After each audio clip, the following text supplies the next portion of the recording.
warraaqsa dinagdee Oromoo yeroo jennu wantoota gurguddoo afuri.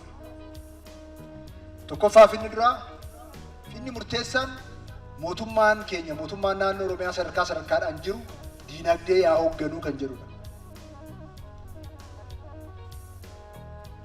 Mootummaa hooggansa sadarkaadhaan jiru waan biraatiin qabamu oduun taane hubatee dinagdee hubatee humnoota dinagdee sochoosee dinagdee qixaan akka hoogganu taasisuudha. Inni kun isa jalqabaati. Inni lammataa imaammatoota tarsiimolee seerota hojimaatota fedhii fi faayidaa uummata keenyaa dinagdee uummata keenyaa irratti rakkoo ta'an jijjiiruudha. Sirreessuudha. Imaammata tarsiimoo hojimaatota uummata keenya sakaalan oduun taane uummata keenya humna dinagdee toran akka taasisuudha. Inni sadaffaa fi inni murteessaan uummanni keenya daangaa hanga daangaatti xiqqaa haga guddaatti socho'ee sochii dinagdee olaanaa keessa akka galu taasisuudha. Inni arfaffaa fi inni dhumaa isa kana si'oomsuudhaaf dhaabbileewwan adda addaa industiriiwwan adda addaa ijaaruudhaan kana si'oomsu kaayyoo arfan kana qabateeti kallattiin warraaqsa dinagdee Oromoo kan bocame. Uummanni keenya waa hundaan dinagdeedhaan hangomee of danda'uu qaba. Sila qonnaan bulaa baabboon maal jedhan? Sabni dinagdee hin qabne saba tuffatamaadha, saba ergamaadha jedhan. Kuni jecha olaanaadha. Sabni keenya dinagdeedhaan yoo nu tumneen alatti jijjiiramni argamu tokko iyyuu hin jiru. Sabni keenya kallattii maraan qabeenya qabutti akka gargaaramu yoo gooneen alatti bilisummaan argamu hin jiru. Uummanni keenya waa hunda qaba, lafa gaarii qaba, albuuda qaba, uummata bal'aa qaba, lafa tarsiimoo irratti argama. Garuu uummanni keenya dinagdee isaatti fayyadamaa ta'uu irratti hanqina guddaatu jira. Hanqina guddaa jiru kana hiikuun dirqama mootummaati. Dirqama dhaabbilee mootummaa hundaati. Hundaa ol immoo uummanni Oromoo daangaa hanga daangaatti socho'ee bilisummaa guutuu kana goonfachuudhaaf hojjechuu danda'u irra jiraata. Uummanni keenya hoogganamee jennaan gargaaramee jennaan jijjiirama qabatamaa akka fiduu danda'u gochaan agarsiistanii jirtu. Jalqaba tiraaktera qonnaan bulaaf haa dhiyeessinu gaafa jedhamu qonnaan bulaan keenya tiraaktera fudhachuu hin danda'u jedhamaa ture.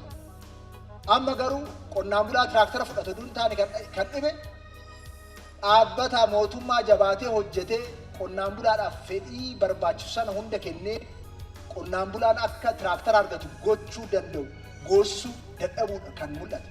Nutu dadhabaa ta'uu keenyatu mul'ate malee qonnaan bulaa Oromoo horsee bulaa Oromoo miti. Kaleessa qotiyyoon qotaa ufiifuu uf hin dandeenye turre. Miiliyeenaan seeftineetii nyaachaa turre. Isaan dhalannee, isaan guddannee, isaan duune. Hadha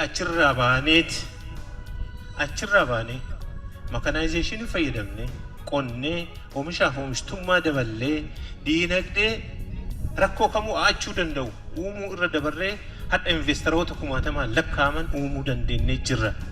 Kun icciitii warraaqsa diinagdeeti. Lafa qabna, nama qabna, bishaan qabna, bishaan lafa jalaa lafa gubbaatu jira. Kana yoo teknoolojii itti daballe, yoo son itti dabaluu dandeenye bu'aa guddaa olaanaa fiduu dandeenyaadha.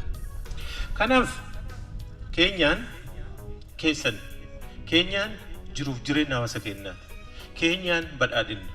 Keenyaan imala badhaadhinaa keessatti gahee guddaa qaba jennee waan itti amannuuf gara fuula duraas qotee bultoota keenya cina dhaabbachuun xaarii isaanii, dhamaatii isaanii xiqqeessuun, oomishaaf oomishtummaa dabaluun imala badhaadhinaa keessatti gahee isarraa eeggamu akka bahuu danda'u ammas akkuma kaleessa rakkoolee kamuu afoo dhaabbannee galma keenya kaawwanne san bira ga'uuf keenyaan waan hojjechuu qabu hunda ni hojjeta. Mootummaan naannoo Oromiyaa qonna gateettii qotiyyoo irraa buusuudhaaf ifaajii qonnaan bultoota keenyaa salphisuudhaaf as keessattis oomishaaf oomishtummaa keenya daraan guddisee galmoota misooma baadiyyaa qabanne sana milkeessuudhaaf hojiiwwan hiika qaban hojjetee jira. Tiraakteroonni kun dinagdee keenya keessa galuun isaanii baadiyyaa Oromiyaatti bobba'uun isaanii hiika gurguddaa qaba. Inni jalqabaa gateettii qotiyyoo 60 bilisa baasu. Haala oomishaaf oomishtummaa keenya ammayyeessu. Oomishaaf oomishtummaan keenya haala gaarii ta'een akka dabalu taasisuudhaan jiruuf jireenyi qonnaan bulaa keenyaa, jiruuf jireenyi dargaggoota keenyaa akka inni jijjiiramu taasisu. Sana bira darbee dargaggoota gara misooma qonnaatti madaqsu. Hojiin amma jalqabne bal'ina lafaa qabnu, fedhii makaanaayizeeshinii naannoo Oromiyaa qabu wajjiniin ol bira qabnee mul'al jalqabbiidha malee rakkina keenya hunda guutumaa guutuutti furannee hin amannu. Kanaaf yeroo ittaanu keessatti hooggansa pirezidaantiin keenya nuu kennan fudhannee jabaannee ciccinee hojjechuudhaan gandoota Oromiyaa hunda tiraakteroonni akka gahuu danda'an qonnaan bultoonni keenya maashinii ammayyaatti gargaaramee jiruuf jireenya isaa akkuma qonnaan bultoonni biyyoota guddatanii ittiin geggeessan sadarkaa sanarra akka gahu ciccinee hojjennaa. Mootummaan keenya qarshii xiqqoo qusannee tiraaktera kana nuu kenne gara guddinaatti nu ceesisuu isaatii fi baay'ee itti gammanna, baay'ee nu gammachiisa jira. Abdiin nuti mootummaa keenya irraa qabnu abdii guddaadha. Abdii baay'ee nu keessatti horee jira. Hiyyummaa keessaa baanee akkaataa kanaanii jalqabaa ilmee teennaa bulfannee lafa teennaa fi hojjannee sadarkaa hiyyummaarraa gara abbaa qabeenyummaatti gara investimentii akka ceenu abdii guddatti na keessa jira. Gammachuu guddaa nutti dhagahame. Mootummaan naannoo Oromiyaa waan kana fakkaatu fidee bifa kanaan akka qotee bulaan keenya faayidaa qotee bulaan keenya duroomu godhuudhaaf hedduu gammachuu guddaa nu dhagaha. Gara fuulduraatti amma kanaan hojjennee gara fuulduraatti investimentii ta'uudhaaf karoora qaba. Investimentii ta'ee hojjechuudhaaf. Oomishaaf oomishtummaa dabaluu keessatti hojiin makaanaayizeeshinii iddoo olaanaa qaba. Qonna hojii lafaa irratti kan qottu tiraakterootaa fi meeshaaleen biroos jiraatu. Karaa haamatiin gaafattu kombaayineroonni jiru, tireesharoonni immoo dhooftuu midhaan ni jiru. Akkasumas oomisha margaas kan haamanis kan hidhanis beeyladoonni adda addaa ni jiraatu. Makaanaayizeeshinii yoo jennu kan misooma beeyladaa keessatti illee warroota aannan irrattis hojjetamaa jiraniif inni baay'ee iddoo olaanaa qaba jechaadha. Gumaacha baay'eedhaan inni gumaachu. Yeroo qonnaan bulaan qusata oomishaaf oomishtummaa ni dabala. Akkasumas immoo muuxannoowwan biyyoota addunyaa keessattuu oomisha alergii keenya irratti oomisha qulqulluudha kan barbaadamu waan ta'eef oomisha qulqulluu sana oomishuudhaaf iddoo olaanaa qaba. Qisaasama oomishaalee hafaa jechaadha. Gaafa jalqabnu tiraakteroonni keenya baay'ee xiqqaa turan 2012 jalqabnu 3 irra caalanii amma naannoo 8tti gahanii jiru.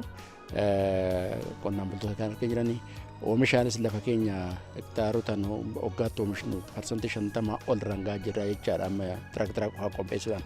Kun dinagdee keenya dabaluu keessatti aina qonnaan bulaa dhaabamuu keessatti walitti hidhamiinsa gabaa uumamuu keessatti agarsiistuu guddaa. Kanaan dura kilaastera keessatti gaafa kilaastera jalqabnu hudhaa baay'ee ture. Tokkoffaa al takka maasaa qixaan bulleessuu dadhabuu, qixaan qopheessuu dadhabuun rakkoo qonnaan bulaa ture. Kanaaf qonnaan bulaa sun waldaa nutti ijaaramee qotiyyumaan illee qotan karaa sanaan akka deeman danda'udha. Amma immoo kun kan qabu ittiin qotata, kan hin qabne immoo warra hin qabneef kireessatti hojjeta waan ta'eedhaaf qixaan akka maasaan isaa qophaa'uu danda'u hojjeta. Kilaastera keessatti iddoo olaanaadhaa qabaata jechaadha.